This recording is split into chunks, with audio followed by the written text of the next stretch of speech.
ফিলিস্তিনি হত্যায় ভারত অস্ত্র দিচ্ছে ইসরায়েলকে। গাজা হত্যাযজ্ঞের পক্ষে মোদির দেশে স্লোগান, দিল্লি কেন মুসলিম নিধন চায়।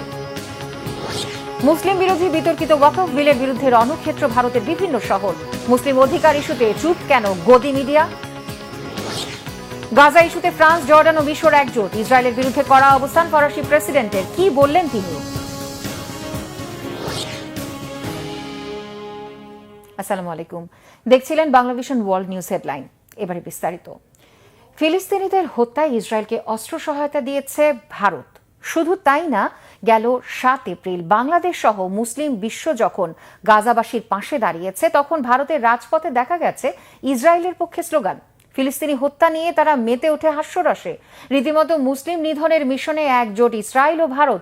অনেকের মতে একই মুদ্রার দুই পিঠ, ভারত আর ইসরায়েল। ডেস্ক রিপোর্টে জানাচ্ছেন ইমরান মাহমুদ। একদিকে ইসরায়েল, অন্যদিকে ভারত, একই মুদ্রার যেন এপিঠ ওপিঠ। মুসলিম নিধনে যেন কোমর বেঁধে নেমেছে দুই দেশ। শুধু তাই না, গাজায় মুসলিমদের হত্যার জন্য ইসরায়েলে অস্ত্রও পাঠিয়েছে ভারত। এছাড়া 7 এপ্রিল পুরো বিশ্ব যখন ফিলিস্তিনের পক্ষে দাঁড়িয়েছিল, তখন ভারতের লোকজন দাঁড়ায় দখলদার ইসরায়েলের পক্ষে। গাজায় মানুষ হত্যা নিয়ে তারা মেতে উঠে হাস্যরসে। তাহলে কি দুই দেশ একজোট হয়ে নেমেছে মুসলিমদের বিরুদ্ধে? 2024 সালের 26 জুন আল জাজিরায় প্রকাশিত একটি প্রতিবেদনে বলা হয়, গাজায় যুদ্ধের সময় ভারত ইসরায়েলকে রকেট ও বিস্ফোরক রপ্তানি করেছে। গত বছর মে মাসের 15 তারিখ বোরকুম নামের একটি কার্গো জাহাজ স্পেনের কার্টাজেনা বন্দরের কাছে পৌঁছায়। জাহাজটির নথিপত্র অনুযায়ী এটি ভারতের চেন্নাই থেকে রওনা হয়ে ইসরায়েলের আশদোদ বন্দরের দিকে যাচ্ছিল এবং এতে রকেট ইঞ্জিন, বিস্ফোরক পদার্থ ও কামানের প্রোপেল্যান্ট ছিল। প্রতিবেদন অনুযায়ী গেল বছর 6 জুন গাজার নুসাইরাত শরণার্থী শিবিরে ইসরায়েলি বিমান হামলার পর পাওয়া মিসাইলের ধ্বংসাবশেষে মেড ইন ইন্ডিয়া লেখা দেখা যায়। স্টকহোম ইন্টারন্যাশনাল পিস রিসার্চ ইনস্টিটিউটের তথ্যমতে ভারতীয় কোম্পানি প্রিমিয়ার এক্সপ্লোসিভ লিমিটেড ইসরায়েলের বারাক মিসাইলের জন্য সলিড প্রোপেল্যান্ট তৈরি করে। এই কোম্পানির নির্বাহী পরিচালক টি চৌধুরী মার্চ মাসে বিনিয়োগকারীদের জানান যে তারা ইসরায়েলে রপ্তানি করছেন এবং এতে তাদের আয় উল্লেখযোগ্যভাবে বৃদ্ধি পেয়েছে। ভারতের প্রধানমন্ত্রী নরেন্দ্র মোদী বেশ কিছুদিন ধরে ইসরায়েল ও ফিলিস্তিনের মধ্যকার যুদ্ধবন্ধে মধ্যস্থতাকারী হিসেবে কাজ করার কথা বলছিলেন। এর মধ্যেই সম্প্রতি আবার আলোচনায় আসে ইসরায়েলকে অস্ত্র দেওয়া বিষয়টি। প্রশ্ন উঠতে থাকে, ভারত কি আদৌ চাচ্ছে যুদ্ধ বন্ধ করতে? যদিও এই বিষয়ে ভারতের পররাষ্ট্র ও প্রতিরক্ষা মন্ত্রণালয় কোনো মন্তব্য করেনি। ভারত যে ইসরায়েলের পক্ষে অবস্থান নিয়েছে, এই বিষয়টি আরও পরিষ্কার হয় সাম্প্রতিক বেশ কিছু ঘটনায়। চলতি বছর 7 এপ্রিল ফিলিস্তিনবাসী বিশ্বজুড়ে হরতালের ডাক দেন। সেই ডাকে সাড়া দিয়ে বাংলাদেশ, যুক্তরাষ্ট্র, জার্মানি, ফ্রান্স সহ বিশ্বের বহু দেশের জনগণ রাস্তায় নেমে আসেন এবং ফিলিস্তিনের চলতে থাকা ইসরায়েলের বর্বরতা বন্ধের দাবি জানান। অথচ উল্টো চিত্র দেখা যায় ভারতে। ভারতের জনগণ রাস্তায় নেমে আসে ইসরায়েলের পক্ষে। তারা স্লোগান দিতে থাকেন, ইসরায়েল সন্ত্রাসী দমন করছে। এতে মানবতা বিরোধী কিছুই নেই। শুধু তাই না, উত্তরপ্রদেশ পাওয়ার ডিপার্টমেন্টের এক কর্মীকে বরখাস্ত করা হয় ফিলিস্তিনের পতাকা ওড়ানোর কারণে। এছাড়া সামাজিক মাধ্যমে ভারতীয় কিছু পেজ থেকে গাজায় বোমার আঘাতে মানুষের উপরে উঠে যাওয়ার ভিডিও নিয়ে করা হয় নোংরা রসিকতা, বানানো হয় মিম। ভারতীয় এক সাংবাদিক অদিতি রয় ফেসবুকে গাজাবাসীর পক্ষ নিয়ে একটি পোস্ট শেয়ার করলে তার কমেন্ট বক্সেও বাজে মন্তব্য ও ট্রল করা হয়। ভারত যে শুধু ইসরায়েলকে গণহত্যার শক্তি ও সমর্থন দিয়ে যাচ্ছে তা না, তারা নিজেরাও মেতেছে মুসলিম নিধনে। সম্প্রতি ভারতে পাশ হয়েছে বিতর্কিত ওয়াকফ আইন, আর বিশ্লেষকরা বলছেন এই আইনের বলে বিজেপি সরকার যে কোনো মুসলিম ওয়াকফ সম্পত্তি নিজেদের দখলে নিতে পারবে। আর এর ফলে ভারতের জন্য মসজিদ ভাঙা হয়ে যাবে আরও সহজ। এর আগেও বাবরি মসজিদ, শাহী মসজিদ বা আখুঞ্জি মসজিদ ধ্বংস করেছে ভারত সরকার। শুধু তাই না, ঈদুল আজহায় গরু কোরবানি দেওয়ার অভিযোগে হত্যা করা হয়েছে মুসলিমদের। এছাড়াও কিছুদিন আগে হোলিতে রং দিতে নিষেধ করায় এক মুসলিম ব্যক্তিকে পিটিয়ে হত্যা করা হয়। অর্থাৎ দেখা যাচ্ছে ইসরায়েল ও ভারতের মানুষ, ভাষা ও সংস্কৃতি ভিন্ন হলেও মুসলিম নিধনের ব্যাপারে কাঁধে কাঁধ মিলিয়ে এগোচ্ছে এই দুই দেশ।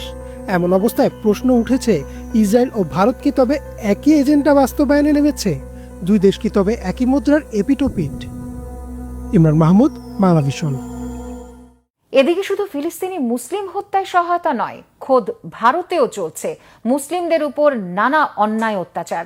তবে এই অন্যায়ের বিরুদ্ধে নতুন করে ফুঁসে উঠেছে দেশটির মুসলিমরা। মঙ্গলবার থেকে ভারতে কার্যকর হওয়া মুসলিম বিরোধী বিতর্কিত ওয়াকফ বিলের বিরুদ্ধে উত্তাল ভারতের বিভিন্ন শহর। পশ্চিমবঙ্গ, মণিপুর, গুজরাট, তামিলনাড়ু ও কর্ণাটক সহ বিভিন্ন শহরে বিক্ষোভে রূপ নিয়েছে সহিংসতায়।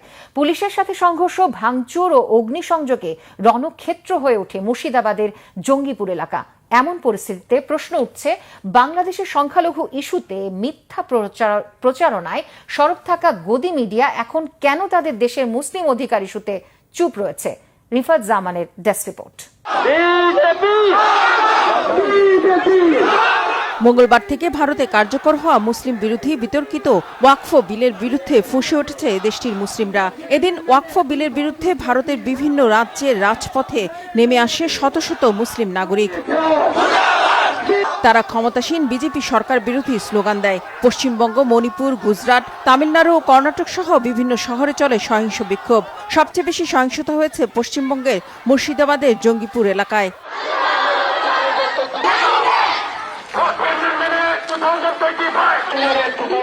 বিক্ষোভের এক পর্যায়ে প্রতিবাদকারীদের বাধা দেয় পুলিশ। তাদের ছত্রভঙ্গ করতে লাঠিচার্জ ও কাঁদানি গ্যাস ছোড়ে তারা। বিক্ষোভকারীরাও পুলিশকে লক্ষ্য করে পাল্টা ইট পাটকেল ছোড়ে। পরে দুপক্ষের মধ্যে সংঘর্ষ ছড়িয়ে পড়ে। মঙ্গলবার রাত পর্যন্ত চলা ওই সহিংসতায় পুলিশের বেশ কয়েকটি গাড়ি জ্বালিয়ে দেওয়া হয়। ভাঙচুর চালানো হয়েছে বেশ কিছু আবাসিক ভবন ও দোকানেও।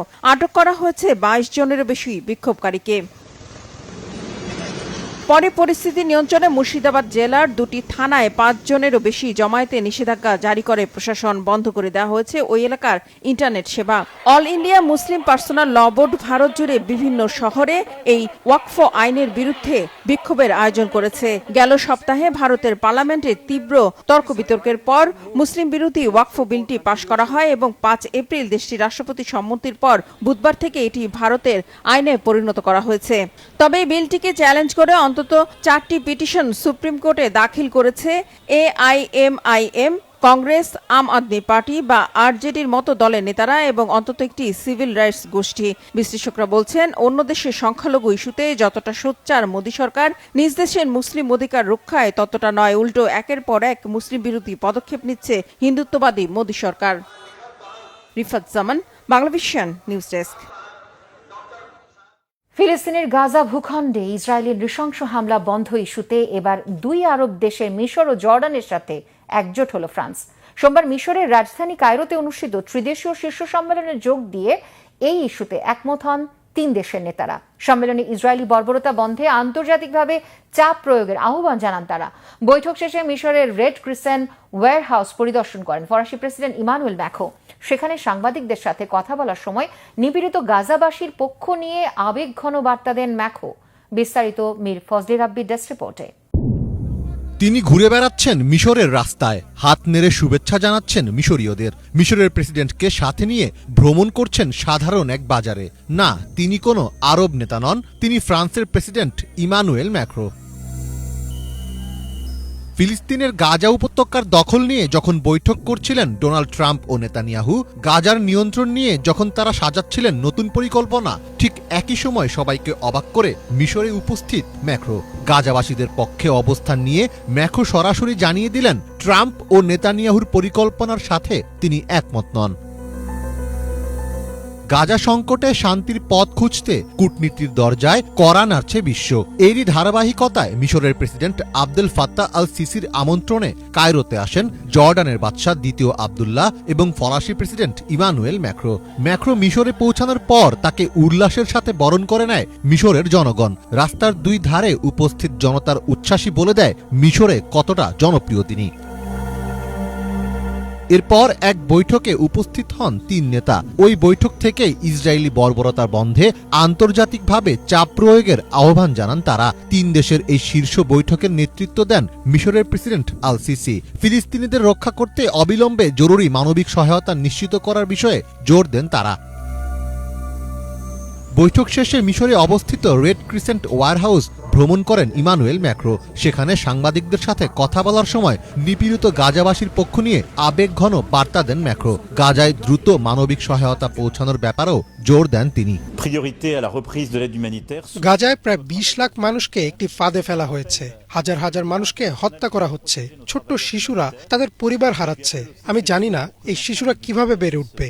তাদের জোর করে তাড়িয়ে দেয়া হচ্ছে, কিন্তু তবুও তারা গাজাতেই ফিরে আসতে চায়, কারণ গাজাতে থাকার জন্যই তারা জীবনের সবকিছু হারিয়েছে। গাজা কোনো রিয়েল এস্টেট প্রজেক্ট নয়। আমরা গাজা উপত্যকা বা পশ্চিম তীর দখলের বিরুদ্ধে অবস্থান নিয়েছি। যৌথ সংবাদ সম্মেলনেও ম্যাক্রো গাজা থেকে ফিলিস্তিনিদের জোর করে উচ্ছেদ না করার আহ্বান জানান। দ্বিরাষ্ট্র সমাধান বাস্তবায়নে সৌদি আরবের সঙ্গে একটি আন্তর্জাতিক সম্মেলন আয়োজন করার কথাও জানান তিনি। ফরাসি প্রেসিডেন্ট তার ৪৮ ঘন্টার এই সফরে কায়রোর একটি নৈশভোজেও অংশ নেন। গাজার পক্ষে ম্যাক্রোর এমন শক্ত অবস্থান এবারই প্রথম নয়। গত ফেব্রুয়ারিতে যখন ট্রাম্প গাজা দখল করে সেখানে বিলাসবহুল নগরী তৈরি করার পরিকল্পনা করেন, তখন সেটির তাৎক্ষণিক প্রতিবাদ জানিয়েছিলেন ম্যাক্রো। ট্রাম্পকে ফিলিস্তিনবাসীর প্রতি সম্মান জানানোর আহ্বান জানিয়ে ম্যাক্রো বলেছিলেন, আপনি ২০ লাখ মানুষকে সরে যেতে বলতে পারেন না। এর আগেও একাধিকবার ইসরায়েলের বিরুদ্ধে কড়া ভাষায় বিবৃতি দিয়েছে ফ্রান্স। মীর ফজলে রাব্বি, বাংলা ভিশন। এদিকে গাজায় বাস্তুচ্যুত ফিলিস্তিনিদের অস্থায়ীভাবে আশ্রয় দিতে ইন্দোনেশিয়া প্রস্তুত আছে বলে জানিয়েছে দেশটির প্রেসিডেন্ট প্রাবো সুবিয়ান্তো। এদিকে গাজাবাসীকে জোরপূর্বক উৎখাত করায় যুক্তরাষ্ট্র ও ইসরায়েলের সিদ্ধান্তের বিরোধিতা করেছে জাতিসংঘের মহাসচিব অ্যান্টনিও গুতেরেস। তিনি বলেন, সঠিক সমাধান হল গাজাবাসীদের তাদের নিজ ভূমিতে থাকতে দেওয়া। বিস্তারিত ডেস্ক রিপোর্টে। এবার গাজার যুদ্ধবিধ্বস্ত ফিলিস্তিনিদের অস্থায়ীভাবে আশ্রয় দেওয়ার কথা জানিয়েছেন ইন্দোনেশিয়ার প্রেসিডেন্ট প্রাবো সুবিয়ান্তো। সম্প্রতি সুবিয়ান্তো মধ্যপ্রাচ্য তুরস্কে একটি সফর শুরু করেছেন। এক বিবৃতিতে তিনি জানান, ইন্দোনেশিয়ায় প্রথম পর্যায়ে গাজার প্রায় ১,০০০ ফিলিস্তিনিকে আশ্রয় দেওয়া হতে পারে। এদিকে জাতিসংঘের মহাসচিব অ্যান্টনিও গুতেরেস গাজা ইসরায়েলের অবরোধকে আন্তর্জাতিক আইনের লঙ্ঘন হিসেবে চিহ্নিত করেছেন। তিনি বলেছেন, ১ মাসেরও বেশি সময় ধরে চলা এই অবরোধের কারণে গাজার পরিস্থিতি অত্যন্ত বিপজ্জনক হয়ে উঠেছে। এ সময় গুতেরেস আন্তর্জাতিক আইনের প্রতি অবহেলা করার জন্য ইসরায়েলের সমালোচনা করেছেন।